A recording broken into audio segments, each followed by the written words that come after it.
Good morning mga ka-idol, ha? Isang challenge na naman to para sa mga bagong pulis natin. Ha? Bagong magpupulis pa. Pupulis pa sila, magpupulis pa, ha? Bagong pulis natin, ha? Sunflower seed.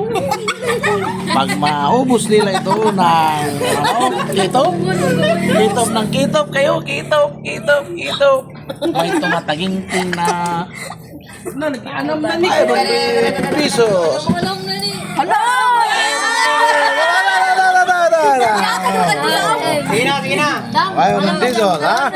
Ah, sige. Sir, gamayo na ka. Banat na mga ka-idol. Ako man pura Tingnan tanan. nyo ang mga kanila. Ready. Ready. On the moves, go! O daghanay man ako mo. Ayan, ang kitop talaga. Kitop talaga ang mga babaeng magpupulis Nga dili pa man kita gwa. kung makapasa. Si Santa kaya apil magpanit ko Banat na. Apil ang Surting. Ayaw man nagwa. Itapo ka kay bilangon. Bilangon. Tapo. Mana si Bruta, sir. Ay, kung dahil luwa ang panit. Yan, no? Hoy, nanagahan man ako ah.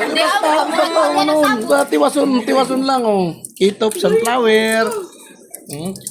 May tumataginting na premium. Sir, tungawon ba ka na mo yan? Sir, tungawon na mo, sir. Hoy. Sa dili, ubo. Utong gayod, gay. Dula na kang sir, dula. Yan. Ubusin talaga yan, ha? Naglas sa gabi nun, nagpanit. Oh, mga ka-idol, kung gusto nyo magkita mga ka-idol, nandito ang ating sunflower seed mga ka-idol. Kung gusto nyo bumili mga ka-idol, puntahan nyo lang sa area ko at magbili kayo. Tag 200 pesos lang to mga ka-idol, oh. Puntahan nyo na dito sa area kasi dami na nagkitop mga ka-idol, oh. Kumitop na sila mga ka-idol.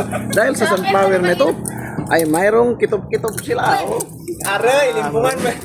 Kumitop na talagang mga cowboy. Uy, may suot! Ayaw na. Ang mananalo ay mga squad. Ayaw kawaga akong tapo. Talaga yan, ha? Tingnan natin kung sinong manalo, ha? Daghan man Yan, ako. mga idol.